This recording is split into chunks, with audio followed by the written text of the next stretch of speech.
Alam mo ba? May mga side hustles ngayon sa 2025 na pwedeng simulan kahit may full-time job ka.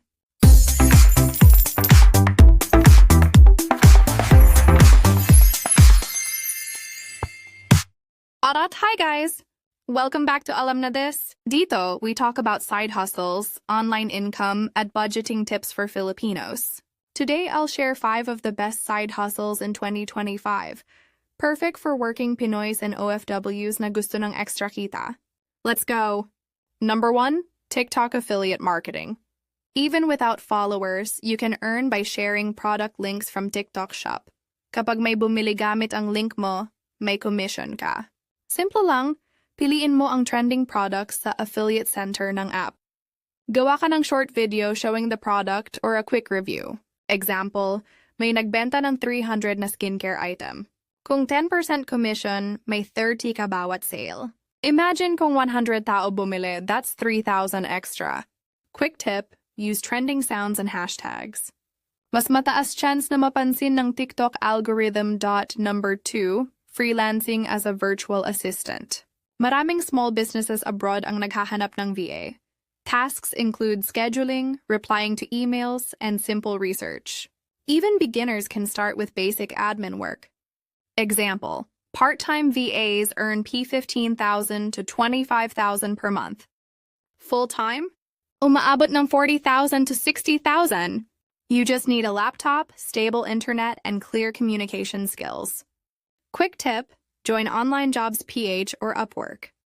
Make a profile with a friendly intro video. Clients love to see personality.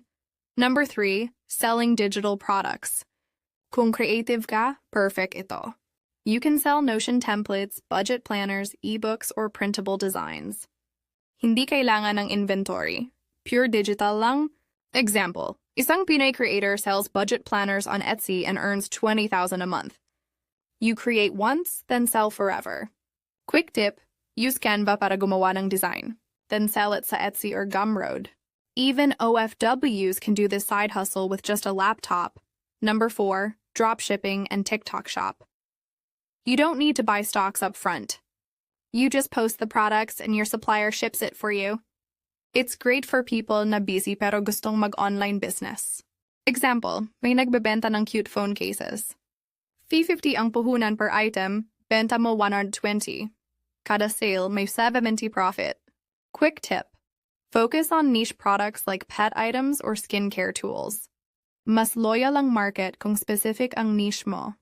Number 5, user-generated content or UGC. Brands now pay people to make videos for them, kahit wala kang followers.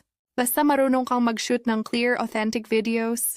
Example, isang Pinay UGC creator earns 2,000 to 5,000 per video for skincare brands. You just film the product, show results, and send the file to the brand. Quick tip, make a mini portfolio. Upload 3 to 5 sample UGC videos to Google Drive or Canva presentation. Then pitch to small businesses on TikTok or Instagram. Bonus side hustle, online tutoring. If you speak English well, you can teach kids or adults abroad. Sites like Cambly and Preply hire beginners. Pay ranges from $150 to $300 per hour. Perfect for OFWs or stay-at-home moms. Quick tip, use a simple headset and a quiet background. Gamitin mo rin Zoom or Google Meet for practice. So ayan, best side hustles in PH this 2025. TikTok affiliate marketing, virtual assistant, digital products, dropshipping, UGC, and tutoring. Kahit alin dyan, pwedeng simulan kahit part-time. Kung gusto mo pa ng income tips and beginner-friendly side hustles, don't forget to subscribe and hit the bell button. Check the link in the description for free tools and resources. Let's grow together, mga kaalam na this.